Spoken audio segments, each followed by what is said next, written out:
G'day mate, 40 here. So I was just reading an interesting book by a sociologist of medicine, Allan V. Horwitz. The book came out in 2016. It's called What's Normal? Reconciling Biology and Culture. So chapter 1 is on the differing perspectives of Herodotus and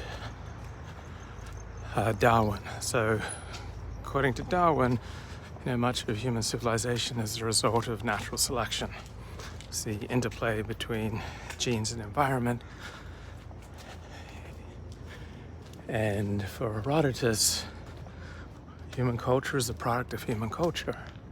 So Darwin places more emphasis on, say, universals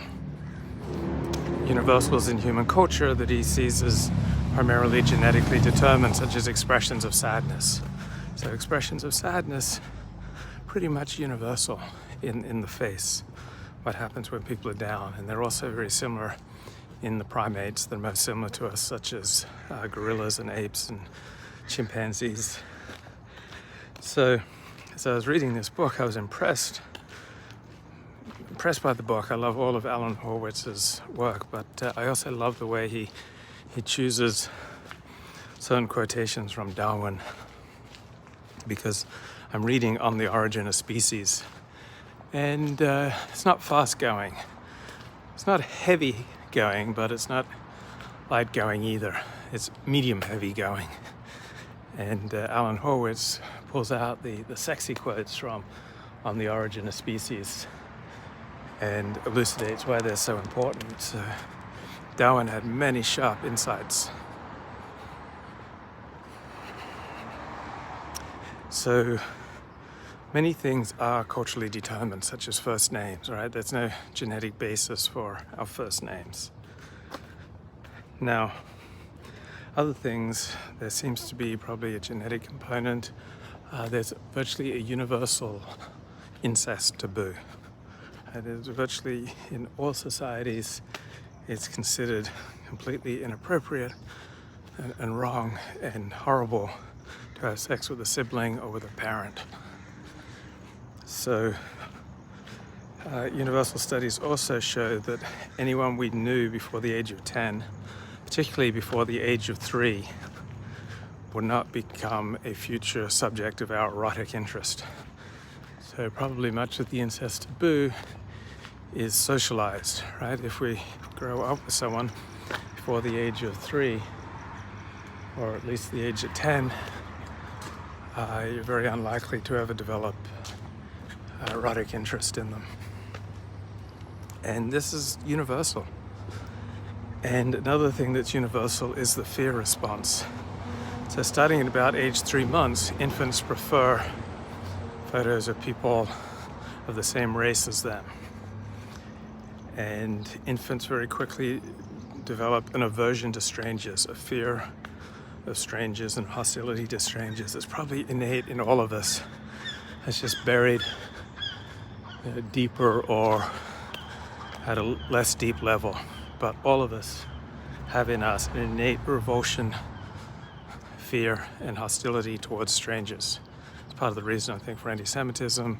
As Mark Twain says, everybody hates a stranger. Even the angels hate strangers, and the Jew is everywhere a stranger. I think my favorite chapter was on the chapter on fear, and I love the concept of evolutionary mismatch. So we evolved in situations very different than what we live in today. So for tens of thousands of years, our ancestors were operating in an evolutionary environment that they learned to adapt to that's very different from the environment we're in today. So as a result, we've evolved instinctive fears about snakes, for example, when snakes really aren't much of a threat to us today. We've also evolved a tremendous fear of heights. And this again is universal. And even if we're secure, we're going to fear like flying in a plane much more than driving, even though flying in a plane is far safer than driving. So this is an example of evolutionary mismatch where we've developed fears that are not matched to our current environment. Also fear of the dark. So generally speaking, bad things happen to us much more in daylight than in darkness. But in our previous evolutionary adaptations, it must have been useful to have a fear of the dark.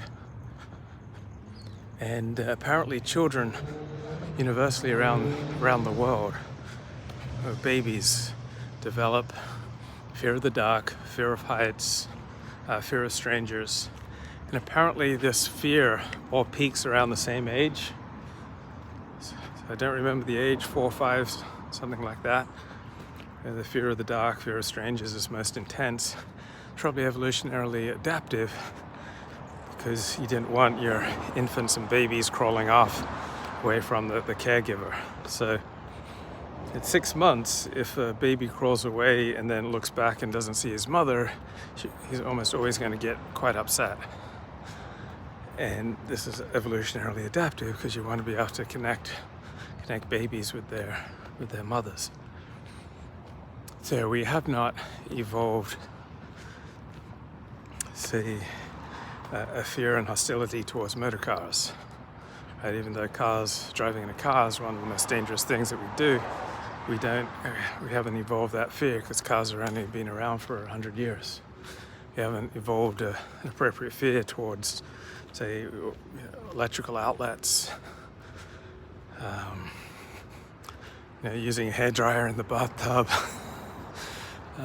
other crazy behavior, because these electronic gadgets have only been around for 50, 100 years.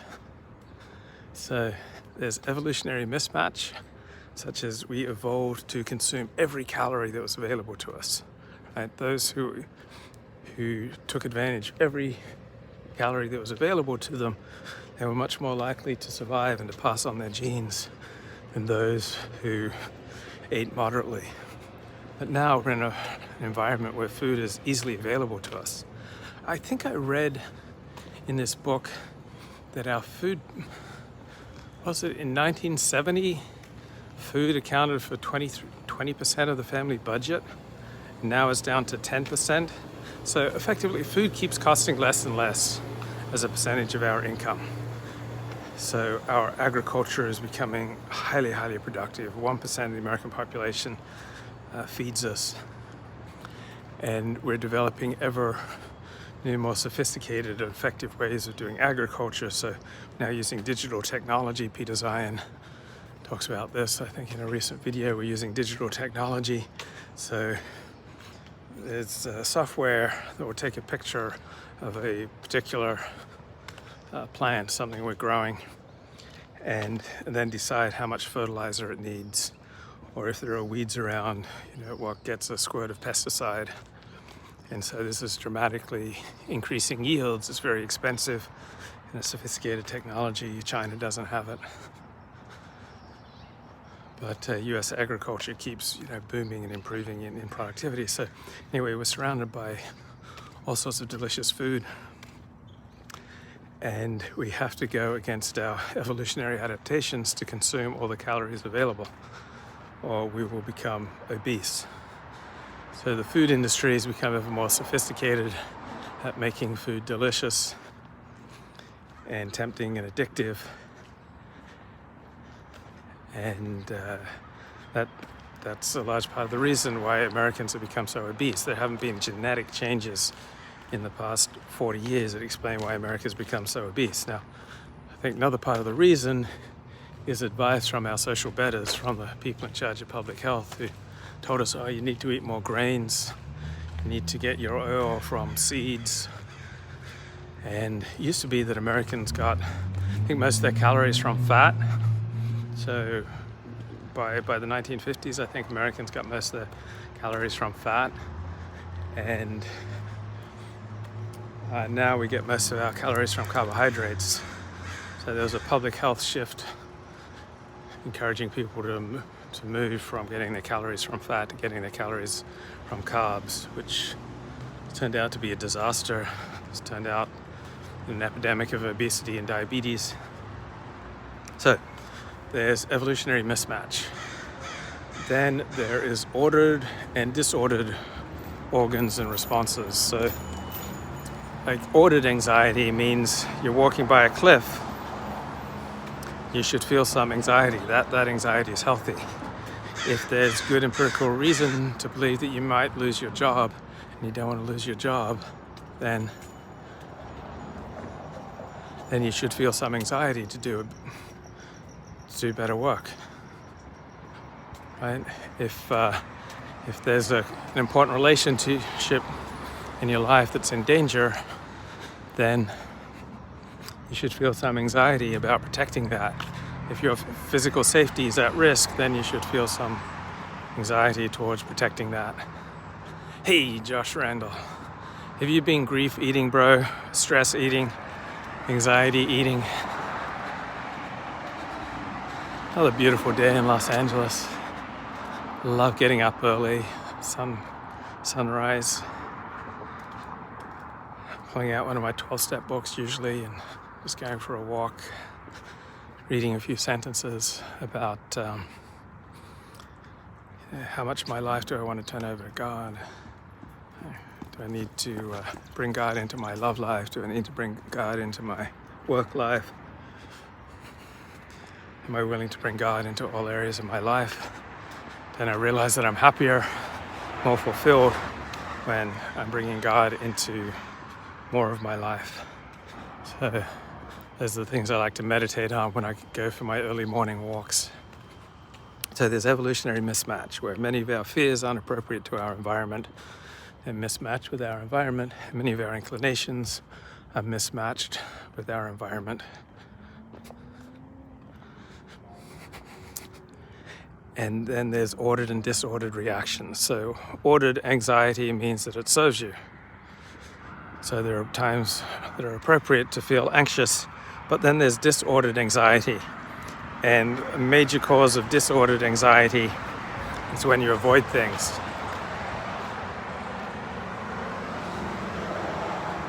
So when you avoid something, you build up anxiety because you get a dopamine hit when you avoid something that you should probably be confronting.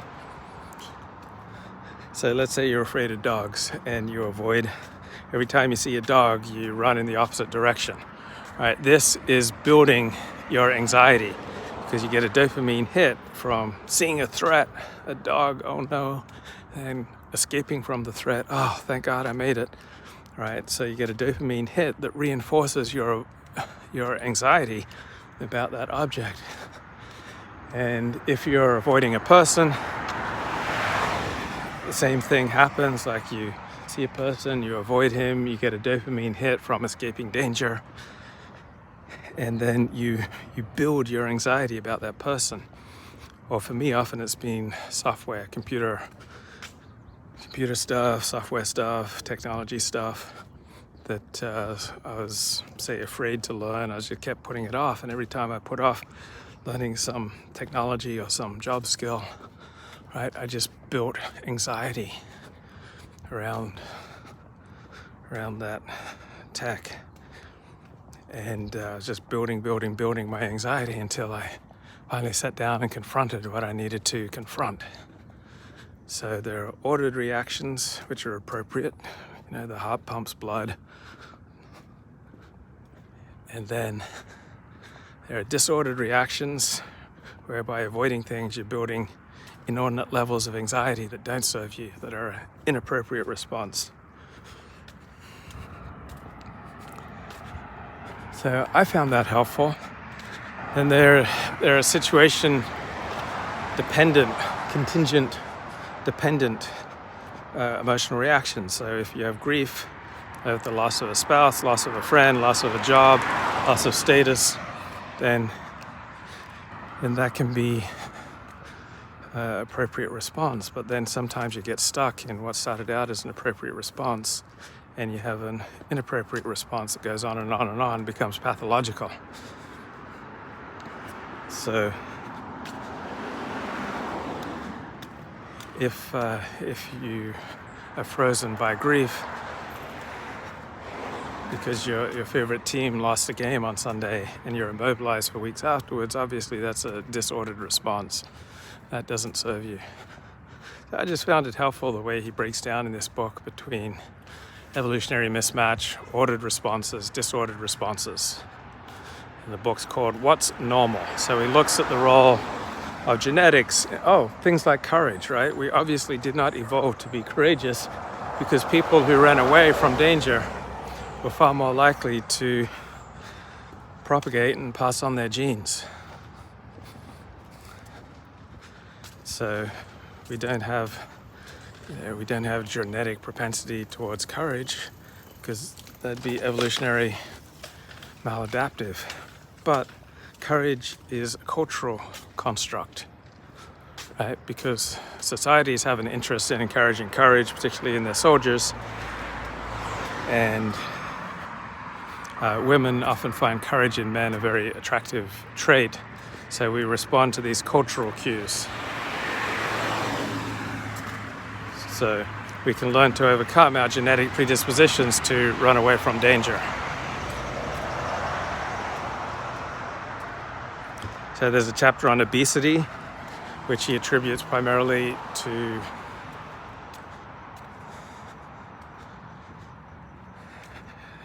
evolutionary mismatch. Fear, there's a chapter on fear. He talks about how much of our fears are a result of evolutionary mismatch. So we are living in the safest civilization in history, right? The West today, the United States today, is about the safest civilization that's ever existed in history. And yet we may well have as much or more anxiety than we've ever had before. So that anxiety is not produced by the situation, by our context. There's something else going on. So even when we're secure, I think we're evolutionarily evolved to be constantly scanning for threats.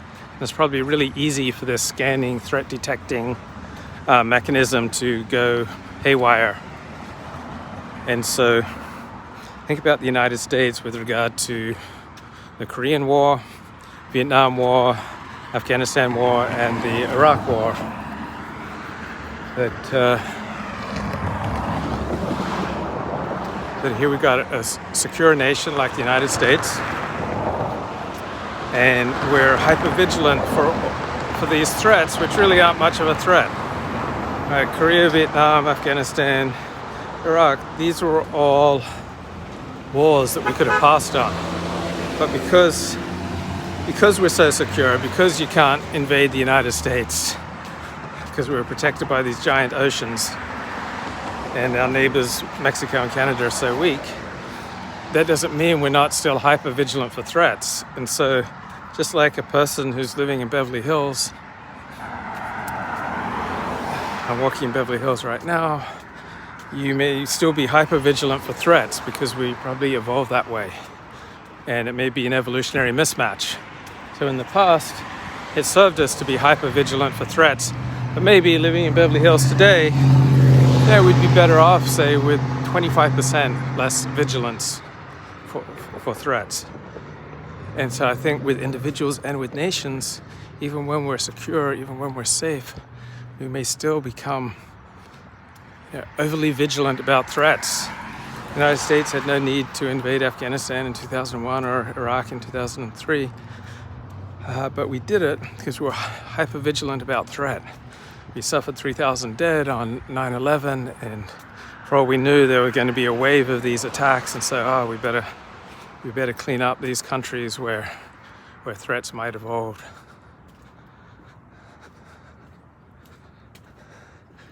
So perhaps these disastrous US excursions in Afghanistan, Iraq, Vietnam, maybe they're just partly a result of a highly secure state. Like, does a nation ever become so secure that it's no longer vigilant to threat? I don't think so. And also, what's the incentive structure? Like, politically, it was mandated that we invade Afghanistan. even if it was completely against our self-interest, I think maybe politically it was still necessary. And so to satisfy the bloodlust of the people, we invaded Afghanistan. The invasion of Iraq was incredibly popular. 77% of the country, according to polls, supported the invasion of Iraq. Okay, go back to that tree. This one, you want it to say Brady loves Stacy? I don't see any Brady loves Stacy here, bro. Sorry. I'm afraid it wore off, bro. Seasons change, feelings change, people change.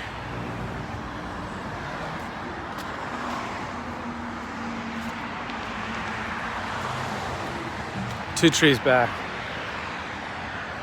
Okay, what the heck? We'll look for Josh's tree.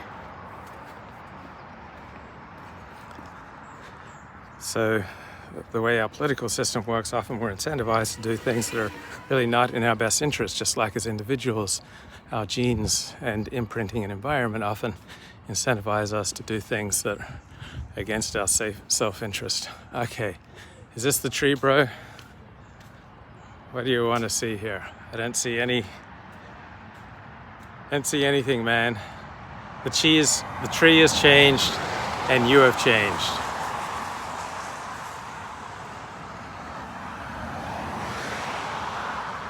Okay, that's it. Bye-bye.